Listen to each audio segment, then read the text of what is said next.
ਮਨ ਇੱਕ ਘਟਨਾ ਨਾਲ ਨਹੀਂ ਢਹਿੰਦਾ। ਉਹ ਉਦੋਂ ਢਹਿੰਦਾ ਜਦੋਂ ਉਹਦੀ ਬਣਾਈ ਪਹਿਚਾਣ ਅਚਾਨਕ ਬੇਮਤਲਬ ਹੋ ਜਾਵੇ। ਜੇ ਤੁਹਾਡਾ ਭਵਿੱਖ ਤੁਹਾਡੀ ਪਹਿਚਾਣ ਨਾਲ ਗੁੱਥਿਆ ਹੋਵੇ ਅਤੇ ਉਹ ਭਵਿੱਖ ਹੀ ਖਤਮ ਕਰ ਦਿੱਤਾ ਜਾਵੇ ਤਾਂ ਮਨ ਕੀ ਕਰਦਾ ਹੈ? ਅੱਜ ਦੀ ਗੱਲ ਫੋਨਾਂ ਬਾਰੇ ਨਹੀਂ, ਨਾ ਹੀ ਸੱਭਿਆਚਾਰ ਬਾਰੇ ਹੈ। ਅੱਜ ਦੀ ਗੱਲ ਹੈ ਮਨ ਦੀ ਨਾਜ਼ੁਕ ਬਣਤਰ ਬਾਰੇ।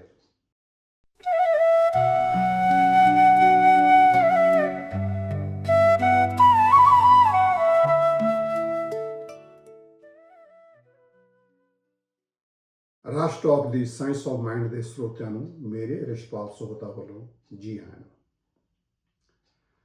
ਨਵੀਂ ਦਿੱਲੀ ਦੇ ਨੇੜੇ ਗਾਜ਼ੀਆਬਾਦ ਤੋਂ ਇੱਕ ਖਬਰ ਸਾਹਮਣੇ ਆਈ। 16, 14 ਅਤੇ 12 ਸਾਲਾਂ ਦੀ ਉਮਰ ਦੀਆਂ 3 ਭੈਣਾਂ ਨੇ ਆਪਣੀ ਅਪਾਰਟਮੈਂਟ ਬਿਲਡਿੰਗ ਦੀ 9ਵੀਂ ਮੰਜ਼ਿਲ ਤੋਂ ਛਾਲ ਮਾਰ ਕੇ ਹੱਤਿਆ ਕਰ ਲਈ। ਪੁਲਿਸ ਨੂੰ 8 ਸਫ਼ਿਆਂ ਦਾ ਇੱਕ ਸੁਈਸਾਈਡ ਨੋਟ ਮਿਲਿਆ ਅਤੇ ਇੱਕ ਨਿੱਜੀ ਡਾਇਰੀ। ਇਹ ਲਿਖਤਾਂ ਦਰਸਾਉਂਦੀਆਂ ਹਨ ਕਿ ਕਾਫੀ ਸਮੇਂ ਤੋਂ ਇਹ ਕੁੜੀਆਂ ਕੋਰੀਅਨ ਸੱਭਿਆਚਾਰ ਅਤੇ ਆਨਲਾਈਨ ਮਟੀਰੀਅਲ ਨਾਲ ਬਹੁਤ ਡੂੰਘੀ ਤਰ੍ਹਾਂ ਜੁੜੀਆਂ ਹੋਈਆਂ ਸਨ। ਉਹ ਹਰ ਰੋਜ਼ ਘੰਟਿਆਂ ਤੱਕ ਕੋਰੀਅਨ ਅਤੇ ਹੋਰ ਏਸ਼ੀਆਈ ਮੀਡੀਆ ਜਿਵੇਂ YouTube, K-pop, ਡਰਾਮੇ, ਆਨਲਾਈਨ ਗੇਮਾਂ ਅਤੇ ਐਨੀਮੇਟਡ ਫਿਲਮਾਂ ਵਿੱਚ ਡੁੱਬੀਆਂ ਰਹਿੰਦੀਆਂ ਸਨ। ਰਿਪੋਰਟਾਂ ਮੁਤਾਬਕ ਉਹਨਾਂ ਨੇ ਕੋਰੀਅਨ ਮਰਦਾਂ ਨਾਲ ਵਿਆਹ ਕਰਨ ਦੀ ਇੱਛਾ ਵੀ ਪ੍ਰਗਟ ਕੀਤੀ ਸੀ। ਨੋਟ ਵਿੱਚ ਸੌਰੀ ਪਾਪਾ ਵਰਗੀਆਂ ਲਾਈਨਾਂ ਵੀ ਮਿਲਦੀਆਂ ਨੇ।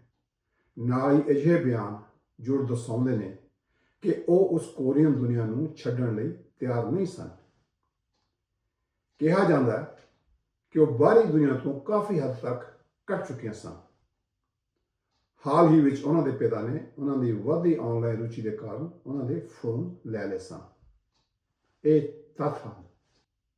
ਇਸ ਘਟਨਾ ਨੂੰ ਇੱਕ ਬਹਿਸ ਵਿੱਚ ਬਦਲਣਾ ਬਹੁਤ ਆਸਾਨ ਹੈ। ਫੋਨਾਂ ਬਾਰੇ, ਮਾਪਿਆਂ ਦੇ ਅਧਿਕਾਰ ਬਾਰੇ, ਸੱਭਿਆਚਾਰਕ ਗਿਰਾਵਟ ਬਾਰੇ, ਇਸ ਨਵੀਂ ਪੀੜ੍ਹੀ ਬਾਰੇ, ਕੰਟਰੋਲ ਬਾਰੇ, ਬਗਾਵਤ ਬਾਰੇ। ਪਰ ਸਾਇੰਸ ਆਫ ਮਾਈਂਡ ਇੱਕ ਹੋਰ ਸਵਾਲ ਪੁੱਛਦੀ ਹੈ। ਇਹ ਨਹੀਂ ਕਿ ਦੋਸ਼ੀ ਕੌਣ ਹੈ ਜਾਂ ਸਹੀ ਕੌਣ ਸੀ। ਸਵਾਲ ਇਹ ਹੈ, ਇੱਕ ਮਨੁੱਖੀ ਨਰਵਸ ਸਿਸਟਮ ਦੇ ਅੰਦਰ ਕੀ ਹੁੰਦਾ ਹੈ ਜਦੋਂ ਉਹਦੀ ਰਚੀ ਇੱਕੋ ਦੁਨੀਆ ਉਸ ਕੋਲੋਂ ਅਚਾਨਕ ਖੋਹ ਲਈ ਜਾਂਦੀ ਹੈ। ਕਿਉਂਕਿ ਮਨ ਕਿਸੇ ਇੱਕ ਘਟਨਾ ਨਾਲ ਨਹੀਂ ਢਹਿੰਦਾ। ਉਹ ਉਦੋਂ ਢਹਿੰਦਾ ਜਦੋਂ ਉਸ ਨੂੰ ਸੰਭਾਲ ਰਿਹਾ ਢਾਂਚਾ ਅਚਾਨਕ ਪੈ ਭਾਰ ਨੂੰ ਝੱਲ ਨਾ ਸਕੇ। ਅਤੇ ਉਹ ਨਹੀਂ ਜਿਸ ਤੇ ਸਾਡਾ ਮਨ ਖੜਾ ਹੁੰਦਾ ਹੈ, ਉਹ ਹੁੰਦੀ ਹੈ ਉਹਦੀ ਆਪਣੀ ਪਹਿਚਾਣ। ਉਹ ਅੰਦਰਲੀ ਦੁਨੀਆ ਜੋ ਮਨ ਨੇ ਚੁੱਪਚਾਪ ਹੌਲੀ-ਹੌਲੀ ਬਹੁਤ ਸਮਾਂ ਲਾ ਕੇ ਬਣਾਈ ਹੁੰਦੀ ਹੈ। ਇੱਕ ਵਾਰ ਮੈਂ ਇੱਕ ਕਾਫੀ ਘੁੰਮੇ ਫਿਰੇ ਪ੍ਰਸਿੱਧ ਪੰਜਾਬੀ ਲਿਖਾਰੀ ਗੁਰਬਖਸ਼ ਸਿੰਘ ਪ੍ਰੀਤਲੜੀ ਦੀ ਇੱਕ ਦਿਲਚਸਪ ਲਿਖਤ ਪੜ੍ਹੀ ਸੀ। ਉਸ ਮੁਤਾਬਕ ਉਹਨੇ ਆਪਣੇ ਅੰਦਰ ਇੱਕ ਘਰ ਬਣਾਇਆ ਹੋਇਆ ਸੀ। ਇਹ ਕੋਈ ਆਮ ਵਰਤੋਂ ਵਾਲਾ ਮੈਟਾਫੋਰ ਨਹੀਂ ਸੀ। ਸੋਚ ਸਮਝ ਕੇ ਬਣਾਇਆ ਹੋਇਆ ਅੰਦਰੂਨੀ ਘਰ ਸੀ। ਇਹ ਉਸ ਘਰ ਦਾ ਵਿਸਥਾਰ ਨਾਲ ਵੇਰਵਾ ਕਰਦਾ ਹੈ। ਕਮਰਿਆਂ ਦਾ, ਸ਼ਾਂਤ ਕੋਨਿਆਂ ਦਾ, ਬਾਹਰਲੇ ਵਾਤਾਵਰਣ ਦਾ। ਅਤੇ ਕਹਿੰਦਾ ਹੈ ਕਿ ਬਾਹਰਲੀ ਦੁਨੀਆ ਦੇ ਰੌਲੇ ਰੱਪੇ ਜਾਂ ਨਿਰਾਸ਼ਤਾ ਤੋਂ ਪਰੇ ਜਾਣ ਲਈ ਉਹ ਅਕਸਰ ਆਪਣੇ ਅੰਦਰ ਵੱਲ ਮੁੜ ਜਾਂਦਾ ਸੀ, ਉਸ ਅੰਦਰਲੇ ਘਰ ਵਿੱਚ। ਉਸ ਵੇਲੇ ਇੱਕ ਗੱਲ ਮੈਨੂੰ ਇੱਕ ਕਵਿਤਾ ਵਾਂਗ ਲੱਗੀ ਸੀ। ਅੱਜ ਇਹ ਮਨੋਵਿਗਿਆਨਕ ਲੱਗਦੀ ਹੈ। ਸਾਨੂੰ ਇਸ ਚੀਜ਼ ਦਾ ਸਪਸ਼ਟ ਅਹਿਸਾਸ ਹੋਵੇ ਜਾਂ ਨਾ, ਹਰ ਇਨਸਾਨ ਆਪਣੇ ਅੰਦਰ ਵੜਨ ਲਈ ਇੱਕ ਨਿੱਜੀ ਥਾਂ ਬਣਾਉਂਦਾ ਹੈ, ਜਿਸ ਨੂੰ ਅਸੀਂ ਅੰਦਰਲਾ ਕਮਰਾ ਕਹਿ ਸਕਦੇ ਹਾਂ। ਇਸ ਦਾ ਮਤਲਬ ਕੀ ਹੈ? ਇਹ ਮਨ ਦੇ ਅੰਦਰ ਬਣੀ ਇੱਕ ਨਿੱਜੀ ਦੁਨੀਆ ਹੁੰਦੀ ਹੈ ਜੋ ਹੌਲੀ-ਹੌਲੀ ਉਸ ਚੀਜ਼ ਦੇ ਗਿਰਦ ਬਣਦੀ ਹੈ ਜੋ ਸਾਡੇ ਲਈ ਗਹਿਰਾਈ ਨਾਲ ਮਹੱਤਵਪੂਰਨ ਬਣ ਜਾਂਦੀ ਹੈ। ਚਲੋ ਇੱਕ ਉਦਾਹਰਣ ਲੈਂਦੇ ਹਾਂ। ਮੰਨ ਲਓ ਕਿ ਇੱਕ ਇਨਸਾਨ ਨੂੰ ਪਿਆਰ ਹੋ ਜਾਂਦਾ ਹੈ, ਕਿਸੇ ਵਿਅਕਤੀ ਨਾਲ ਨਹੀਂ, ਬਸ ਪਿਆਰ ਦੇ ਖਿਆਲ ਨਾਲ। ਸ਼ੁਰੂ ਵਿੱਚ ਇਹ ਕੋਈ ਵੱਡੀ ਗੱਲ ਨਹੀਂ ਲੱਗਦੀ। ਕੁਝ ਦਿਨੇ ਆਉਣ ਵਾਲੇ ਸੁਪਨੇ, ਇੱਕ ਗੀਤ ਜੋ ਆਪਣਾ ਜਿਹਾ ਲੱਗੇ, ਇੱਕ ਫਿਲਮ ਦਾ ਦ੍ਰਿਸ਼ ਜੋ ਮਨ ਵਿੱਚ ਟਿਕ ਜਾਵੇ। ਫਿਰ ਉਹ ਉਹਨਾਂ ਗੱਲਾਂ ਦੀ ਕਲਪਨਾ ਕਰਨੀ ਸ਼ੁਰੂ ਕਰ ਦਿੰਦਾ ਹੈ ਜੋ ਕਦੇ ਹੋਈਆਂ ਹੀ ਨਹੀਂ, ਉਹਨਾਂ ਪਲਾਂ ਦੀ ਜੋ ਕਦੇ ਆਏ ਹੀ ਨਹੀਂ, ਉਸ ਭਵਿੱਖ ਦੀ ਜੋ ਹਾਲੇ ਦੂਰ ਦੇ ਸਰਹੱਦੇ ਤੋਂ ਪਰੇ ਹੈ। ਇਹ ਸੁੰਦਰ ਲੱਗਣ ਲੱਗਦਾ ਹੈ, ਜਿਉਂਦਾ ਜਾਗਦਾ ਜਿਹਾ, ਸੰਭਾਵਨਾਵਾਂ ਨਾਲ ਭਰਪੂਰ। ਪਰ ਹੌਲੀ ਹੌਲੀ ਉਹ ਕਲਪਿਤ ਰਿਸ਼ਤਾ ਇੱਕ ਅਜਿਹੀ ਥਾਂ ਬਣ ਜਾਂਦਾ ਹੈ ਜਿੱਥੇ ਉਹ ਮੁੜ ਜਾਣ ਲੱਗਦਾ ਹੈ। ਜਦੋਂ ਉਹ ਇਕੱਲਾਪਣ ਮਹਿਸੂਸ ਕਰਦਾ ਹੈ, ਉਹ ਉੱਥੇ ਦਾਖਲ ਹੋ ਜਾਂਦਾ ਹੈ। ਜਦੋਂ ਅਸਲੀ ਜ਼ਿੰਦਗੀ ਨਿਰਾਸ਼ ਕਰਦੀ ਹੈ, ਉਹ ਉੱਥੇ ਚਲਾ ਜਾਂਦਾ ਹੈ। ਹੁਣ ਇੱਕ ਹੋਰ ਉਦਾਹਰਣ ਵੇਖਦੇ ਹਾਂ। ਇੱਕ ਨੌਜਵਾਨ ਜਿਸ ਨੂੰ ਸੰਗੀਤ ਨਾਲ ਪਿਆਰ ਹੈ, ਉਹਨੂੰ ਕਿਸੇ ਗਾਇਕ ਜਾਂ ਬੈਂਡ ਦਾ ਪਤਾ ਲੱਗਦਾ ਹੈ। ਸ਼ੁਰੂ ਵਿੱਚ ਇਹ ਸਿਰਫ ਇੱਕ ਧੁਨ ਹੁੰਦੀ ਹੈ, ਫਿਰ ਉਹਨੂੰ ਲੱਗਣ ਲੱਗਦਾ ਹੈ ਜਿਵੇਂ ਉਹ ਗੀਤ ਉਸ ਲਈ ਹੀ ਲਿਖੇ ਗਏ ਹੋਣ। ਉਹਨਾਂ ਨੂੰ ਬਾਰ-ਬਾਰ ਸੁਣਦਾ ਹੈ, ਉਦਾਸੀ ਵਿੱਚ, ਖੁਸ਼ੀ ਵਿੱਚ, ਕਲਪਨਾ ਵਿੱਚ ਉਹ ਖੁਦ ਸਟੇਜ ਤੇ ਖੜਾ ਉਹ ਗੀਤ ਗਾ ਰਿਹਾ ਹੁੰਦਾ ਹੈ। ਇੱਕ ਸੁਚੱਜਾ, ਭਾਵਨਾਵਾਂ ਨਾਲ ਭਰਿਆ, ਜਾਣਿਆ ਪਛਾਣਿਆ ਅੰਦਰਲਾ ਕਮਰਾ ਬਣ ਜਾਂਦਾ ਹੈ। ਸਮੱਗਰੀ ਵੱਖੋ ਵੱਖ ਪਰ ਮੈਕੈਨਿਜ਼ਮ ਇੱਕੋ ਹੈ। ਇਹ ਕਮਰਾ ਸ਼ੁਰੂ ਹੋ ਸਕਦਾ ਹੈ ਕਲਪਨਾ ਤੋਂ, ਸੰਗੀਤ ਤੋਂ, ਕਿਸੇ ਖੇਡ ਤੋਂ, ਕਿਸੇ ਭਾਸ਼ਾ ਤੋਂ, ਕਿਸੇ ਰੋਮਾਂਟਿਕ ਰੁਚੀ ਤੋਂ, ਕਿਸੇ ਦੂਰਲੇ ਸੱਭਿਆਚਾਰ ਤੋਂ, ਕਿਸੇ ਭਵਿੱਖ ਦੇ ਸੁਪਨੇ ਤੋਂ, ਕਿਸੇ ਕਹਾਣੀਆਂ ਦੀ ਦੁਨੀਆ ਤੋਂ ਜੋ ਬਾਹਰਲੀ ਦੁਨੀਆ ਨਾਲੋਂ ਵੀ ਵੱਧ ਜੀਵੰਤ ਲੱਗਦੀਆਂ ਨੇ। ਸ਼ੁਰੂ ਵਿੱਚ ਇਹ ਸਿਰਫ ਦਿਲਚਸਪੀ ਹੁੰਦੀ ਹੈ, ਜਿਗਿਆਸਾ, ਆਨੰਦ, ਪ੍ਰੇਰਣਾ। ਪਰ ਮੁੜ ਧਿਆਨ ਅਤੇ ਜਜ਼ਬਾਤੀ ਵਾਪਸੀ ਨਾਲ ਮਨ ਹੌਲੀ ਹੌਲੀ ਉੱਥੇ ਰਹਿਣ ਲੱਗ ਪੈਂਦਾ ਹੈ। ਅਤੇ ਇੱਥੇ ਇੱਕ ਬਹੁਤ ਸੂਖਮ ਗੱਲ ਸਮਝਣ ਵਾਲੀ ਹੈ। ਜੇ ਉਹ ਅੰਦਰਲਾ ਕਮਰਾ ਹੀ ਇਕੱਲੀ ਥਾਂ ਬਣ ਜਾਵੇ ਜਿੱਥੇ ਤੁਸੀਂ ਸਮਝੇ ਜਾਂਦੇ ਹੋ, ਸਹਾਰੇ ਜਾਂਦੇ ਹੋ, ਦੇਖੇ ਜਾਂਦੇ ਹੋ, ਤਾਂ ਇਹ ਮਨੋਰੰਜਨ ਨਹੀਂ ਰਹਿੰਦਾ, ਇਹ ਤੁਹਾਡੀ ਪਹਿਚਾਣ ਬਣ ਜਾਂਦਾ ਹੈ। ਅਤੇ ਦਿਮਾਗ ਆਪਣੀ ਪਹਿਚਾਣ ਨੂੰ ਆਪਣੇ ਬਚਾਅ ਨਾਲ ਜੋੜ ਲੈਂਦਾ ਹੈ। ਇਹ ਕੋਈ ਖਾਮੀ ਨਹੀਂ, ਕੋਈ ਬਚਪਨਾ ਨਹੀਂ, ਕੋਈ ਕਮਜ਼ੋਰੀ ਨਹੀਂ। ਇਹ ਨਰਵਸ ਸਿਸਟਮ ਦਾ ਸੁਭਾਵਿਕ ਢੰਗ ਹੈ। ਅਸੀਂ ਉੱਥੇ ਜੁੜਦੇ ਹਾਂ ਜਿੱਥੇ ਅਸੀਂ ਆਪਣੇ ਆਪ ਨੂੰ ਸੁਰੱਖਿਅਤ ਮਹਿਸੂਸ ਕਰਦੇ ਹਾਂ। ਅਸੀਂ ਉੱਥੇ ਹੀ ਇਨਵੈਸਟ ਕਰਦੇ ਹਾਂ ਜਿੱਥੇ ਅਸੀਂ ਜਿਉਂਦੇ ਮਹਿਸੂਸ ਕਰਦੇ ਹਾਂ। ਅਸੀਂ ਮੁੜ ਉੱਥੇ ਜਾਂਦੇ ਹਾਂ ਜਿੱਥੇ ਸਾਡੇ ਆਪੇ ਦੀ ਝਲਕ ਸਾਡੇ ਵੱਲ ਪਰਤਦੀ ਹੈ। ਪਰ ਜਦੋਂ ਉਹ ਅੰਦਰਲਾ ਕਮਰਾ ਹੀ ਸਾਡੀ ਦੁਨੀਆ ਬਣ ਜਾਵੇ, ਉਹ ਘਰ ਨਾਜ਼ੁਕ ਹੋ ਜਾਂਦਾ ਹੈ। ਮਸਲਾ ਇਹ ਨਹੀਂ ਕਿ ਅਸੀਂ ਅੰਦਰਲਾ ਕਮਰਾ ਬਣਾ ਲੈਂਦੇ ਹਾਂ। ਮਸਲਾ ਇਹ ਵੀ ਨਹੀਂ ਕਿ ਅਸੀਂ ਉਹਦੇ ਨਾਲ ਜੁੜ ਜਾਂਦੇ ਹਾਂ। ਮਸਲਾ ਹੈ ਭਾਵਨਾਤਮਕ ਸੰਘਣਾਪਣ। ਮਤਲਬ ਬਹੁਤ ਸਾਰੀਆਂ ਭਾਵਨਾਵਾਂ ਦਾ ਇੱਕ ਛੋਟੀ ਥਾਂ ਵਿੱਚ ਇਕੱਠਾ ਹੋ ਜਾਣਾ। ਜ਼ੋਰਦਾਰ ਭਾਵਨਾਵਾਂ ਤੇ ਤੰਗ ਢਾਂਚਾ, ਇਹ ਮਿਲਾਪ ਬਹੁਤ ਹੀ ਖਤਰਨਾਕ ਹੁੰਦਾ ਹੈ। ਦਿਮਾਗ ਇੱਕ ਅੰਦਾਜ਼ੇ ਲਾਉਣ ਵਾਲੀ ਮਸ਼ੀਨ ਹੈ। ਇਹ ਲਗਾਤਾਰ ਪੁੱਛਦਾ ਰਹਿੰਦਾ ਹੈ, ਮੇਰੀ ਥਾਂ ਕਿੱਥੇ ਹੈ, ਮੈਂ ਕੌਣ ਬਣ ਰਿਹਾ ਹਾਂ, ਇਹ ਦੁਨੀਆ ਮੇਰੇ ਲਈ ਸੁਰੱਖਿਅਤ ਹੈ।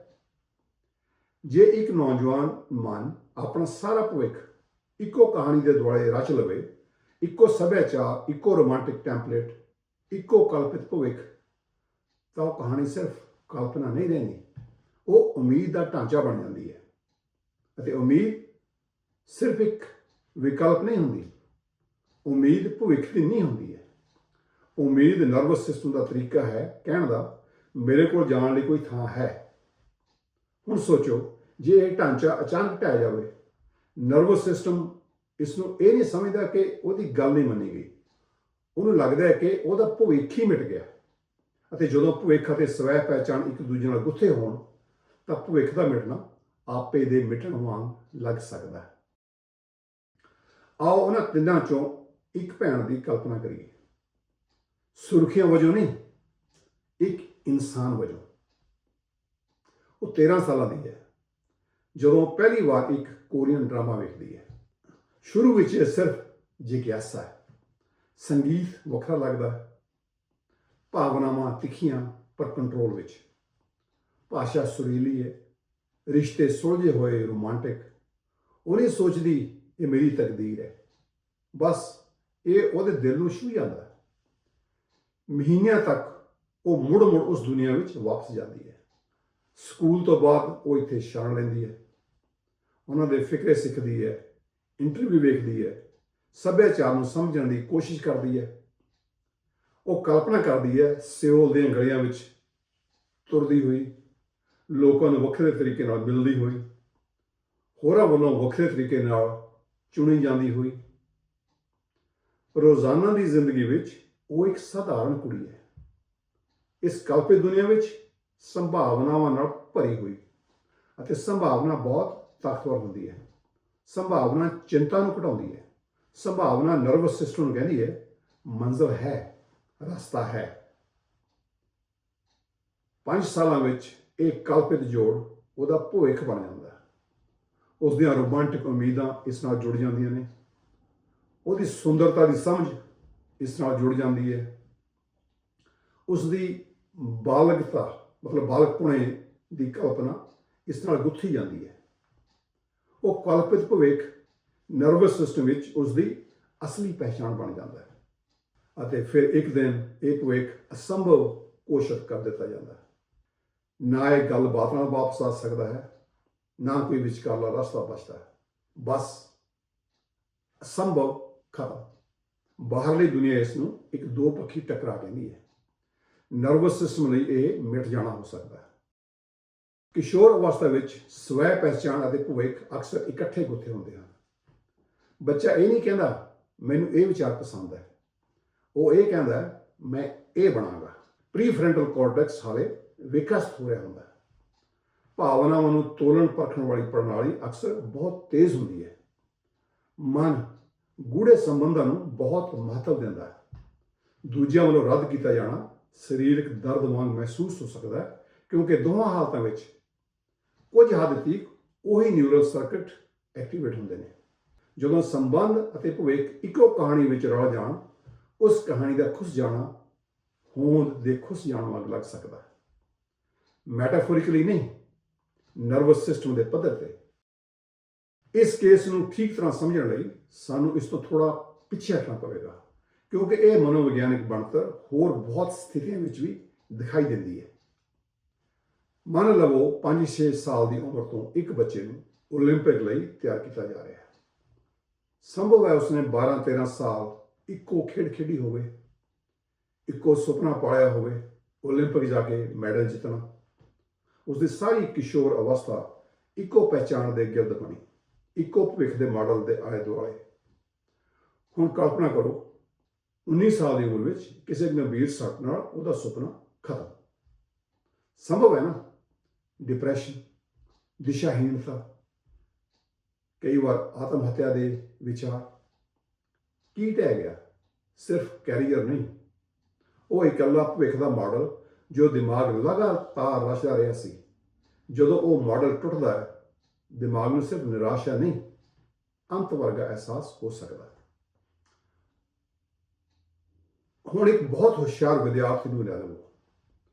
ਜੇ ਉਸਦੀ ਪਹਿਚਾਣ ਇਹ ਹੀ ਬਣ ਜਾਵੇ ਕਿ ਮੇਰੀ ਹੋਂਦ ਦੀ ਨਿਸ਼ਾਨੀ ਹੈ ਸਫਲਤਾ, ਅਤੇ ਜੇ ਕਿਸੇ ਕਾਰਨ ਉਹ ਸਫਲ ਨਾ ਹੋ ਸਕੇ, ਉਹਦਾ ਡਾਕਟਰ ਇੰਜੀਨੀਅਰ ਬਣਨ ਦਾ ਇਕਲੌਤਾ ਸੁਪਨਾ ਸਿਰੇ ਨਾ ਚੜੇ। ਬਸ ਇੱਕ ਨਾਕਾਮੀ ਜੋ ਸਵਾਲ ਖੜਾ ਕਰ ਸਕਦੀ ਹੈ, ਹੁਣ ਮੈਂ ਕੌਣ ਹਾਂ? ਇਹ ਸਿਰਫ ਨਤੀਜੇ ਦੀ ਗੱਲ ਨਹੀਂ, ਇਹ ਸਵੈ ਪਹਿਚਾਣ ਦੇ ਢਾਂਚੇ ਦੀ ਗੱਲ ਹੈ। ਕਿਸ਼ੋਰ ਉਮਰ ਵਿੱਚ ਜਦੋਂ ਇੱਕ ਵਿਅਕਤੀ ਨਾਲ ਗਹਿਰਾ ਅਤੇ ਅੰਨਾ ਪਿਆਰ ਹੋ ਜਾਵੇ, ਇਹ ਵਿਅਕਤੀ ਹੀ ਮੇਰੀ ਦੁਨੀਆ ਹੈ। ਤੇ ਜੇ ਰਿਸ਼ਤਾ ਟੁੱਟ ਜਾਵੇ ਤਾਂ ਸਿਰਫ ਰਿਸ਼ਤਾ ਨਹੀਂ ਟੁੱਟਦਾ, ਕਈ ਵਾਰ ਭਵਿੱਖ ਦਾ ਪੂਰਾ ਨਕਸ਼ਾ ਟੁੱਟ ਜਾਂਦਾ ਹੈ। ਇਹ ਗੱਲ ਸਿਰਫ ਕਿਸ਼ੋਰ ਅਵਸਥਾ ਦੀ ਨਹੀਂ। ਮੰਨ ਲਵੋ ਕੋਈ ਸਰਜਨ, ਕੋਈ ਉੱਚ ਅਹੁਦੇ ਵਾਲਾ ਵਿਅਕਤੀ 30-40 ਸਾਲਾਂ ਬਾਅਦ ਰਿਟਾਇਰ ਹੁੰਦਾ ਹੈ। ਸੰਭਵ ਹੈ ਉਹਨੇ ਆਪਣੀ ਪਿਛਲੀ ਉਮਰ ਲਈ ਬਚਾ ਕੇ ਰੱਖਿਆ ਹੋਵੇਗਾ, ਸੋ ਉਹਨੂੰ ਆਮਦਨ ਘਟਣ ਨਾਲ ਸ਼ਾਇਦ ਫਰਕ ਨਹੀਂ ਪਵੇਗਾ। ਜੋ ਫਰਕ ਪਾਉਂਦਾ ਉਹ ਹੈ ਉਹ ਢਾਂਚਾ, ਉਹ ਰੁਤਬਾ, ਕੰਮ ਤੇ ਉਹਦੀ ਥਾਂ, ਜੋ ਸਾਰਾ ਮਿਲ ਕੇ ਉਹਦੀ ਪਹਿਚਾਣ ਬਣ ਚੁੱਕਾ ਸੀ। ਨੌਕਰੀ ਨਹੀਂ ਗਈ, ਪਹਿਚਾਣ ਗਈ ਹੈ। ਇਹੋ ਜਿਹਾ ਕੁਝ ਕਈ ਕਲਟ ਜਾਂ ਗੈਂਗ ਦੇ ਮੈਂਬਰਾਂ ਨਾਲ ਵੀ ਹੋ ਸਕਦਾ ਹੈ। ਕਲਟ ਜਾਂ ਗੈਂਗ ਉਹਨਾਂ ਦੀ ਇਕਲੌਤੀ ਪਹਿਚਾਣ ਬਣ ਜਾਂਦਾ ਹੈ। ਉਹ ਚਾਹੁੰਦੇ ਹੋਏ ਵੀ ਬਾਹਰ ਨਹੀਂ ਨਿਕਲ ਸਕਦੇ, ਕਿਉਂਕਿ ਉਹਨਾਂ ਲਈ ਬਾਹਰ ਨਿਕਲਣ ਦਾ ਮਤਲਬ ਸਿਰਫ ਉਸ ਸਮੂਹ ਨੂੰ ਛੱਡਣਾ ਨਹੀਂ, ਹੋਂਦ ਦੇ ਖਤਮ ਹੋਣ ਵਰਗਾ ਲੱਗ ਸਕਦਾ ਹੈ। ਇਹੋ ਜਿਹਾ ਹੋਂਦ ਬਣਾਉਣ ਦਾ ਜੁੜਾਅ ਆਨਲਾਈਨ ਗਰੁੱਪਾਂ ਜਾਂ ਕਈ ਤਰ੍ਹਾਂ ਦੇ ਡੇਰਿਆਂ ਨਾਲ ਵੀ ਬਹੁਤ ਆਸਾਨੀ ਨਾਲ ਬਣ ਸਕਦਾ ਹੈ। ਇਹ ਕਵਿਤਾ ਨਹੀਂ, ਇਹ ਮੈਕੈਨਿਜ਼ਮ ਹੈ। ਦਿਮਾਗ ਮਾਡਲ ਬਣਾਉਂਦਾ, ਮੈਂ ਕੌਣ ਹਾਂ, ਮੈਂ ਕੀ ਬਣਾਂਗਾ, ਮੇਰਾ ਭਵਿੱਖ ਕਿੱਥੇ ਹੈ। ਜਦੋਂ ਇਹ ਮਾਡਲ ਢਹਿ ਜਾਂਦਾ ਹੈ, ਦਿਮਾਗ ਇਹ ਨਹੀਂ ਸੋਚਦਾ ਪਲਾਨਿੰਗ ਫੇਲ ਹੋ ਗਈ। ਉਹਨੂੰ ਲੱਗ ਸਕਦਾ ਕਿ ਭਵਿੱਖ ਮਿਟ ਗਿਆ। ਅੰਦਾਜ਼ਿਆਂ ਦੀ ਵੱਡੀ ਟੁੱਟ ਨਰਵਸ ਸਿਸਟਮ ਨੂੰ ਹਿਲਾ ਸਕਦੀ ਹੈ।